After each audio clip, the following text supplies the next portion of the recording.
2026 சட்டசபை தேர்தலில் வெற்றிக்காக எந்த தியாகமும் செய்ய தயாராக இருப்பதாக ஜெயலலிதா நினைவிடத்துல அதிமுக பொதுச் செயலர் எடப்பாடி பழனிசாமி உறுதிமொழி எடுத்திருக்காரு. முன்னாள் முதல்வர் ஜெயலலிதாவின் 9ஆம் ஆண்டு நினைவு தினத்தையொட்டி சென்னை மெரினா கடற்கரையில் உள்ள அவரது நினைவிடத்தில் மலர் வளையம் வைத்து மலர் தூவி அதிமுக பொதுச் செயலாளர் எடப்பாடி பழனிசாமி அஞ்சலி செலுத்தினார்.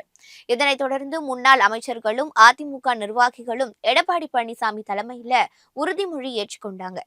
பொய்யான வாக்குறுதிகளால் தமிழக மக்களை ஏமாற்றி குடும்ப ஆட்சி கோலோற்றும் திமுக ஆட்சியை வீட்டுக்கு அனுப்பவும் அதிமுக வெற்றிக்காக எத்தகைய தியாகத்தையும் செய்திடுவோம் என 2026 மீண்டும் அதிமுக ஆட்சி அமைய வீர சபதம் ஏற்போம்னோ உறுதிமொழி ஏற்றுக்கொண்டிருக்கார். எம்ஜிஆர் வகுத்த பாதையில் ஜெயலலிதாவின் கொள்கை வழியில் நின்று அரும்பணியாற்றி தேர்தல் களத்துல எதிரிகளை வீழ்த்தி மீண்டும் அதிமுக ஆட்சி அமைத்திடுவோம், தேர்தலில் வெற்றி பெற்று ஜெயலலிதாவின் ஆன்மாவை மகிழ்விப்போம் என அவர்கள் அனைவரும் உறுதியேற்றிருக்காங்க.